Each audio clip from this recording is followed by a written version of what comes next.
नमस्कार, मी धन्यता सोनकांबळे. आपण पाहत आहात नागराज न्यूज. पाहूयात आताची सर्वात मोठी बातमी. निलंगा येथे शिवसेना उभाटा गटाचा कार्यकर्ता मेळावा संपन्न. लातूर जिल्ह्यातील निलंगा व औसा मतदारसंघ शिवसेनेला देण्यासाठी मागणीत वाढ. निलंगा मतदारसंघातून लिंबन रेशमे व शोभा बेंजरगे इच्छुक. या मेळाव्याला महिलांची संख्या सर्वाधिक. सुषमा अंधारे यांनी काढले सरकारचे वाभाडे. निलंगा येथील मेळाव्याला 3 तास उशीर, तरीही नागरिक पाहत होते वाट. या संपूर्ण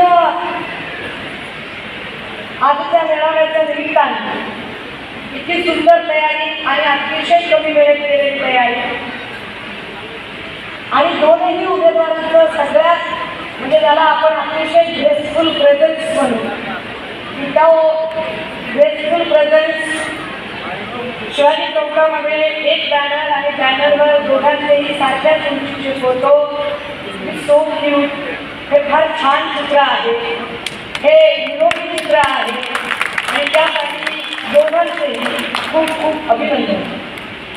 आता जरा विधानसभांकडे येऊ.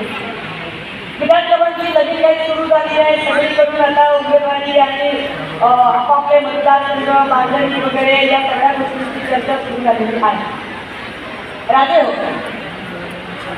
का या वेळेला आपल्याला बदल करायचा आहे तर त्याचं चित्र फार स्पष्ट आहे.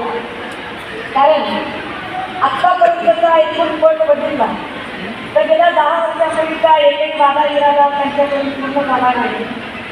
आपली जिथे आहे तिथेच आपण आलो. म्हणजे मला आठवतं 2014च्या प्रचार सभा आठवतात मला.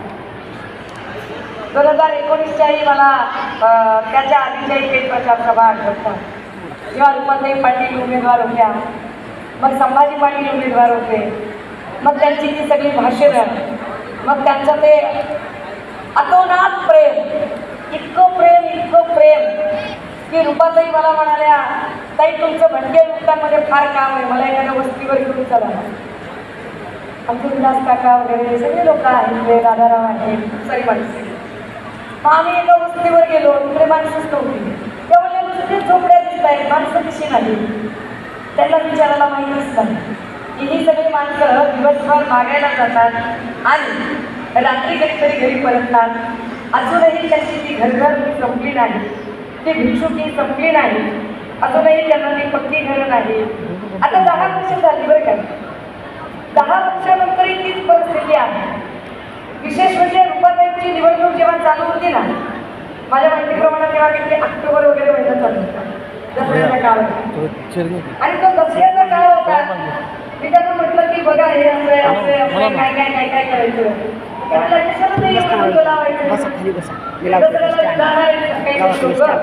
आपण एक बस देऊन टाकू म्हणे, बायका केली जाते. कॅमेरा काढणार एक बस दिली की आपलं काम संपलं असा विचार करणारी ही माणसं, मनामध्ये कमालीचा आकस बाळगणारी माणसं, जे काही असेल ते म्हणजे माझीच पुरणपोळी, माझंच पाक आणि माझ्याच पुरणपोळीवर साजून तू, असा सगळा विचार करणारी माणसं.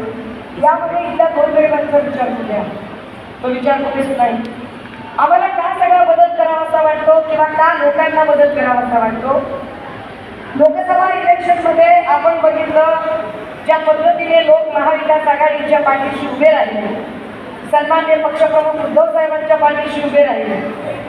अगदी निवडणूक चिन्ह बदलल्या पोटनिवडणूक आलेली झाली तेव्हापासून ते कालच्या सिनेटपर्यंतच्या सगळ्या निवडणुकीमध्ये शिवसेनेने जो आपला दिमागात भगवा फडकण्याचं काम केलं, हे सगळं चित्र बघता एक चित्र स्पष्ट दिसतं.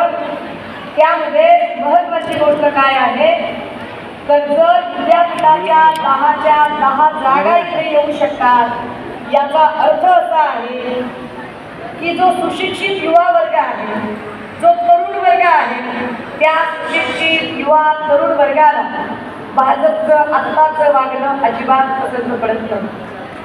आत्ता जे काही भाजपचं चाललेलं आहे, काय करते भाजप. मगाशी आमच्या काही भावंडांनी जे घोषणा दिल्या तो त्यांचा अधिकार आहे. मगाशी आमची सगळी भावंड एक मराठा लाख मराठा म्हणत होती, हा त्यांचा अधिकार आहे. आणि त्या अधिकारासाठी ते भांडतायत, लोकशाहीने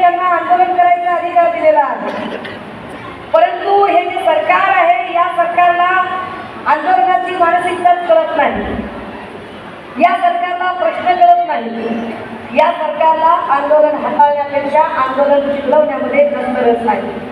हे सरकार फक्त आणि फक्त आंदोलन चिघळवण्याकडे जास्त कल आहे यांचा. तुम्ही बघा, कोकणामध्ये बारसू रिफायनरीचं आंदोलन झालं, तिथे जाऊन फडणवीस बोलले नाही, मुख्यमंत्री बोलले नाही. त्यांनी आंदोलकांवर सरळ सरळ लाठी हल्ला सुरू केला, अश्रुधूर सोडला, म्हाताऱ्या बायकांना ओढाताण करून मारलं. न्याय नाही मिळाला. इकडे देहू आळंदीला वारकरी जमले. अहो, वारकऱ्यांना एका शिस्तीमध्ये पालखीपर्यंत दर्शनाला सोडा ना, काय प्रॉब्लेम आहे तुमचा?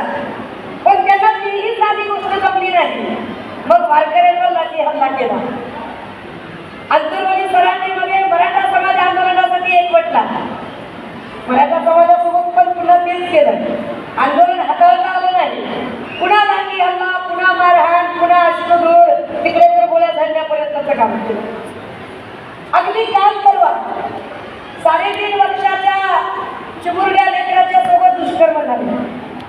3.5 वर्षाचं छोटंसं बाळ आणि त्या छोट्याशा बाळासोबत अत्यंत वाईट पद्धतीने एक माणूस वागतो आणि त्याच्यावर काही व्यक्त होण्याच्या ऐवजी ती आपली जबाबदारी आहे हे मान्य करण्याच्या ऐवजी सन्माननीय मुख्यमंत्री महोदय आणि सन्माननीय उपमुख्यमंत्री महोदय हे दोनही माणसं ज्या पद्धतीने वागले हे अक्षरशः तिथल्या पालक म्हणून, आई म्हणून ज्यांचा कन्सर्न आहे, पालक म्हणून, आई म्हणून ज्यांची जबाबदारी आहे आणि जे अत्यंत काळजीपोटी त्या मोर्चामध्ये सहभागी झाले, त्यांच्याशी चर्चा करण्याऐवजी, त्यांना बोलण्याच्या ऐवजी त्यांच्यावरही लाठी हल्ला केली.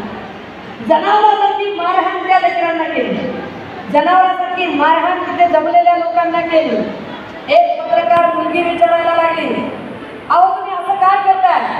अहो तुम्ही बलात्काराला का बरं असं करत नाही? तुम्ही बलात्काराला का बरं त्याच्यावर एफआयआर करत नाही? तर शिंदे गटाचा एक नेता सांगतो, तू तर अशा काही पद्धतीने बोलायला लागली जसं काही तुझ्यावरच बलात्कार भाषा आहे. या लोकांकडे संवेदना नाही, इथल्या महिलांच्या सुरक्षेचा विचार नाही. मग म्हणाले, बघा आम्ही ठोकला आणले, ठोकला बलात्कार करणाऱ्याला आम्ही ठोकला. दादा हो, अशी ठोकाठोकीची भाषा करून देश चालत नसतो. देश हा लोकशाही मूल्य व्यवस्थेवर चालतो. असं ठोकायचं म्हणजे किती जणांना ठोकावं लागेल? मग जे पूजा चव्हाण प्रकरण झालं आणि त्या प्रकरणात आधी उद्धव साहेबांना जाब विचारणारे आणि संजय राठोडांचा राजीनामा घेणारे तेच संजय राठोड जेव्हा त्यांच्याकडे गेले तेव्हा त्यांना मात्र पंक्तीला बसवून घेणार.